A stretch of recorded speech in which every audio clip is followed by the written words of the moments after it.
Welcome to week 4 of our ESL assessment journey. Researchers define language acquisition into 2 categories: first language acquisition and second language acquisition.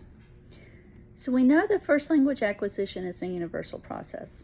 Regardless of the home language, babies listen to the sounds around them, begin to imitate them, and eventually start producing words.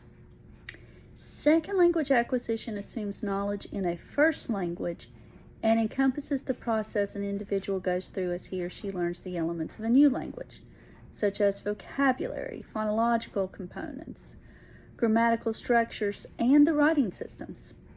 So there are 6 stages of second language acquisition, and this week you're going to be looking at those stages of language acquisition as well as how to assess those stages.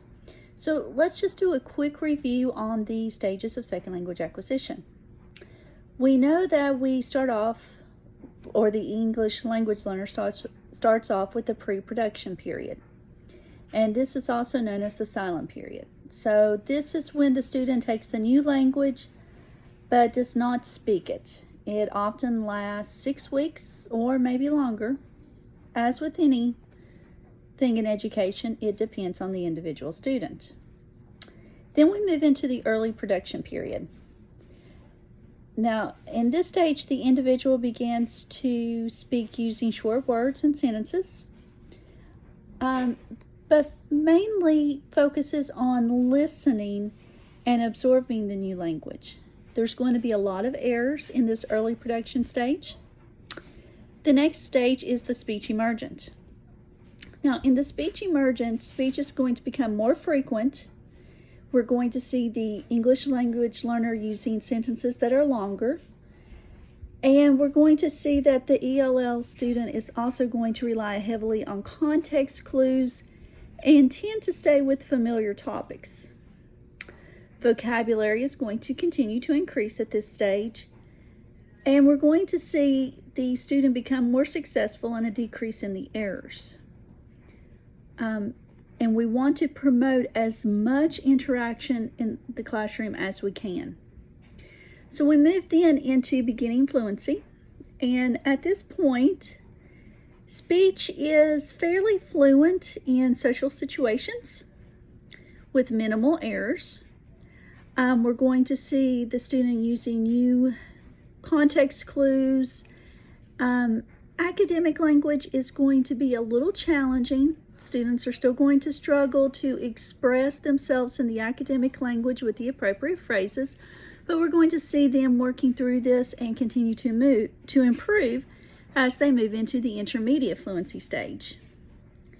So at this point, the communication in the second language is going to become much more fluent, especially in social language interactions. So they're going to be able to speak almost fluently in new situations, and we're going to see fewer gaps in their vocabulary as they're developing that academic language as well. You know, it's important to keep in mind that there's a huge difference between social language and academic language, and we're going to see the students develop these at different stages and at different paces. So then we're going to move on into the advanced fluency stage. At this point, the student is fluent in the majority of context. They're able to express themselves in social situations with no problems. And we're going to see an increase in their ability to express themselves correctly in academic situations as well. Now, a common question is going to be, how long does it take for a language learner to go through all of these stages? But just as any other learning situation, it's going to depend on the individual. So one of the major contributors to accelerated second language is always going to be the strength of the first language skills. You know, language researchers such as Jim Cummings, Catherine Snow, Lily Wong Fillmore, and Stephen Krashen have studied this topic in a variety of ways for many years. So the general consensus is that it takes between 5 to 7 years for an individual to achieve advanced fluency. This generally is when we're going to see full language and literacy skills in that individual, and they're able to communicate with no issues, effectively and efficiently.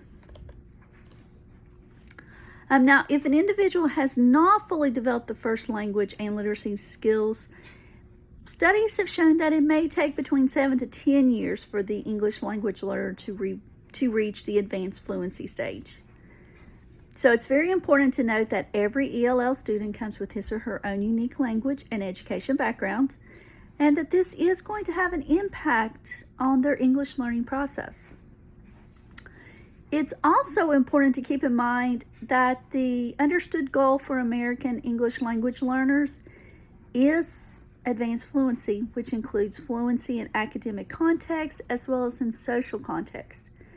Teachers often get frustrated when English language learner students appear to be fluent because they have strong social English skills, but they are not able to participate well in academic projects and discussions. So, as long as you are aware of the English language learner's needs to develop the academic language fluency in English, it's going to help you to be much better prepared to assist those students in becoming academically successful. Now, this week, you're also going to be completing a project-based assessment. So, what is project-based assessments? Well, it's a type of assessment in which a student completes a multi-level task requiring the application of a set of skills and knowledge.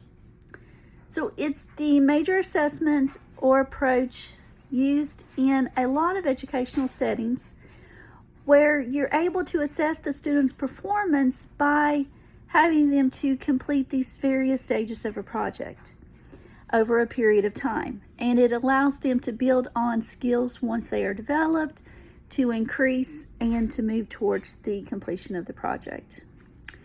Again, if you have any questions or concerns this week, please do not hesitate to reach out to me. I'm here to help you be successful. Good luck and happy learning.